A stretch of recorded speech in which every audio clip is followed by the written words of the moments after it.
Assalamualaikum warahmatullahi wabarakatuh.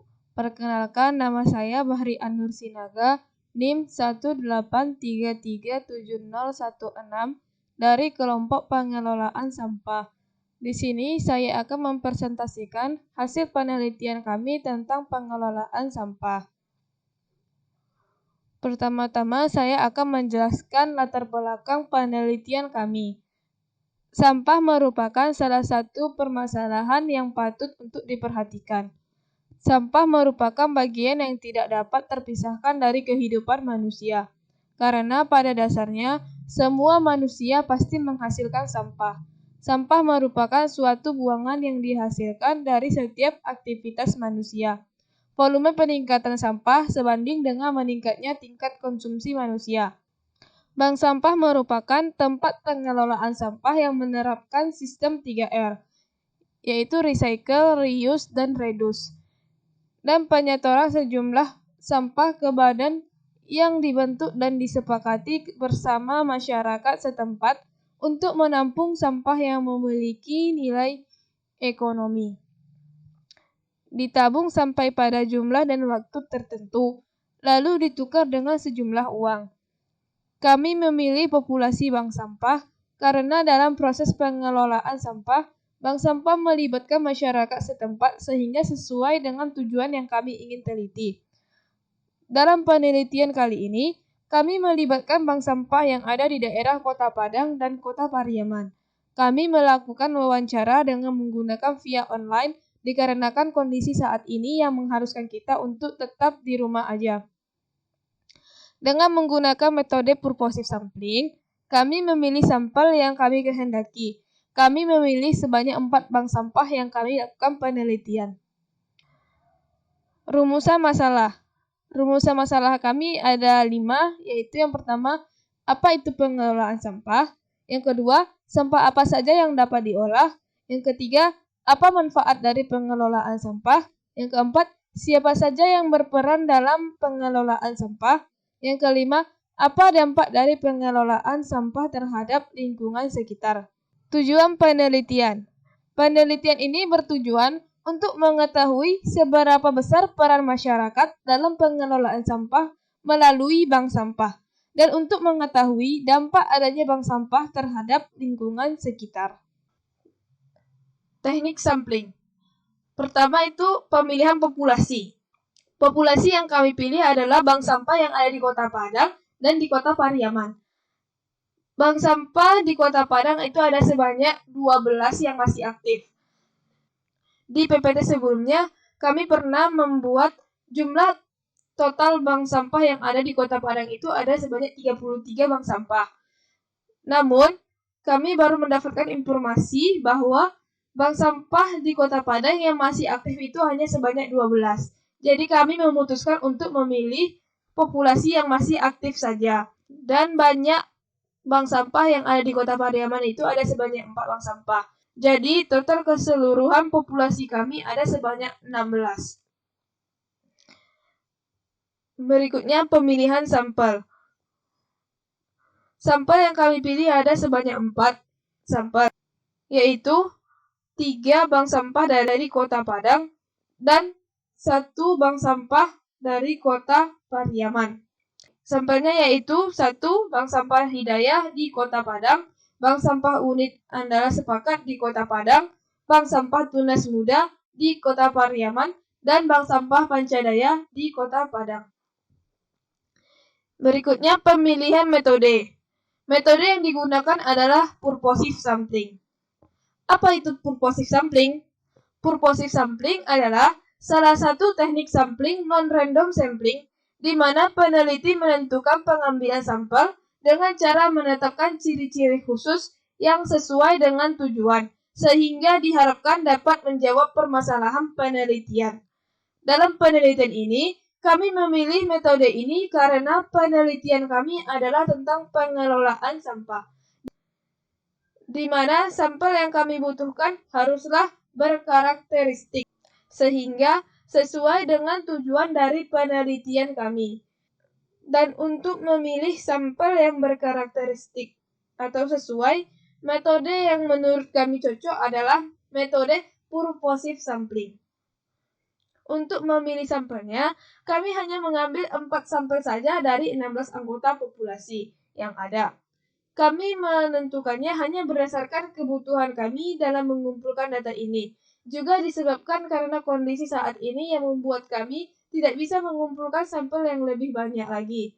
Terkadang, kami sudah mendapatkan sampelnya, tetapi sampel tersebut tidak bisa dihubungi. Sehingga kami hanya mendapatkan 4 sampel yang dapat dihubungi dan dapat memberikan informasi kepada kami. Tahapan penelitian. Yang pertama yaitu menentukan metode. Metode yang kami gunakan untuk memilih sampel adalah metode purposive sampling yang sudah saya jelaskan sebelumnya. Yang kedua, menentukan populasi dan sampel.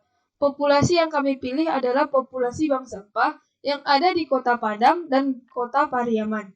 Dengan menggunakan metode purposive sampling tadi, kami memilih sebanyak 4 sampel untuk diteliti. Berikutnya itu pengumpulan data. Kami mengumpulkan data dengan melakukan wawancara kepada pengurus bank sampah. Wawancara kami lakukan via online. Sebelumnya kami telah menyusun beberapa pertanyaan terkait pengelolaan sampah dan bank sampah. Yang berikutnya yaitu melakukan uji. Kami melakukan uji validitas dan reliabilitas data menggunakan aplikasi SPSS. Terlebih dahulu, kami membuat hasil wawancaranya dalam bentuk pilihan seperti kuesioner agar memudahkan kami dalam melakukan uji tersebut. Berikut ini adalah data pertanyaan wawancara kami beserta pilihannya. Yang pertama yaitu bank sampah didirikan secara pribadi atau bersama. Yang kedua, anggota yang ada pada bank sampah. Jenis sampah yang dikumpulkan oleh bank sampah. Berapa banyak sampah yang dapat dikumpulkan dalam 1 bulannya. Sampah yang telah dikumpulkan, apakah diolah seluruhnya atau dijual. Produk yang dihasilkan dari pengelolaan sampah. Dalam pengelolaan sampah, siapa saja yang terlibat?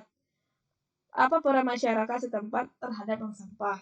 Dan terakhir, apa dampak adanya bank sampah dengan masyarakat setempat? Setelah kami mendapatkan hasilnya, kami meringkas jawaban berdasarkan pilihan-pilihan yang telah kami buat tadi.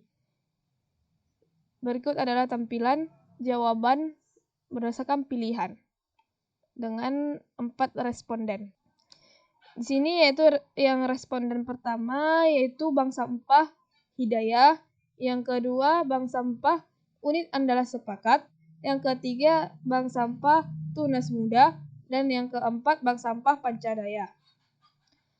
Dari hasil ini, kami akan melakukan uji validitas dan reliabilitas dengan menggunakan aplikasi SPSS tadi. Dan ini adalah output SPSS.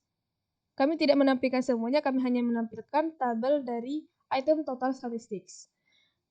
Nilai corrected item total correlation ini adalah nilai validitasnya. Sedangkan nilai Cron base alpha if item delete adalah nilai reliabilitasnya. Nilai validitas dan nilai reliabilitas yang tadi akan dibandingkan dengan nilai R-tabel. Nilai R-tabelnya adalah 0,99 dengan derajat bebas 2 dan alfa 0,01. Setelah kita mendapatkan nilai R-tabel, kita akan membandingkan dengan nilai validitas dan nilai reliabilitas tadi. Nilai validitas dikatakan valid apabila nilai validitas lebih dari nilai R-tabel. Dan sebaliknya, apabila nilai validitas kurang dari nilai R-tabel, maka tidak valid. Dan begitu juga dengan nilai reliabilitas. Apabila nilai reliabilitas lebih dari R-tabel, maka dikatakan valid. Apabila kurang dari R-tabel, maka dikatakan tidak valid. Selanjutnya kita akan membandingkan nilai R-tabel dengan nilai validitas dan nilai reliabilitas. Di sini dapat kita lihat bahwa nilai validitasnya ini tidak ada yang lebih dari nilai R-tabel. Sehingga dapat kita simpulkan bahwa tidak ada variabel yang valid. Dan kita bandingkan juga dengan nilai reliabilitas. Di sini juga kita dapat melihat bahwa tidak ada nilai reliable yang lebih dari nilai R-tabel. Sehingga dapat kita simpulkan bahwa tidak ada variabel yang reliable atau handal. Ini bisa terjadi karena sampel yang kami miliki sangat sedikit, yaitu hanya 4 sampel. Sedangkan uji coba kemarin yang hanya menggunakan 10 sampel, hanya ada 1 variabel yang valid.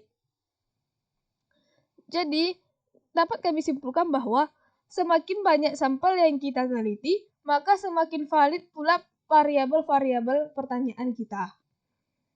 Dan begitupun dengan reliabelnya atau kehandalannya. Semakin banyak sampel yang kita uji, maka semakin handal variabel pertanyaan itu. Terakhir adalah kesimpulan.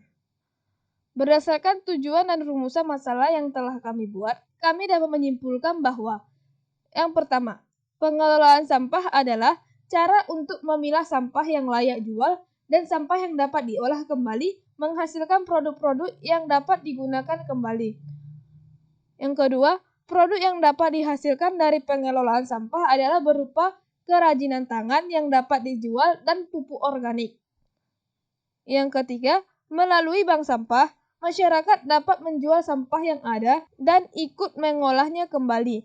Dalam hal ini, masyarakat sangat berperan dalam pengelolaan sampah. Yang keempat, berkat adanya bank sampah ini, masyarakat lebih mengerti dalam memilah sampah dan lebih kreatif dalam mengolahnya. Dan yang terakhir, manfaat dari pengelolaan sampah ini yaitu dapat mengurangi sampah yang terbuang percuma di TPA atau tempat pembuangan akhir dan lingkungan sekitar menjadi lebih bersih dan mengurangi pencemaran tanah oleh sampah plastik. Sekian hasil presentasi saya. Apabila ada kesalahan dan kekhilafan, saya mohon maaf. Semoga kita dalam keadaan sehat selalu. Terima kasih atas partisipasinya. Assalamualaikum warahmatullahi wabarakatuh.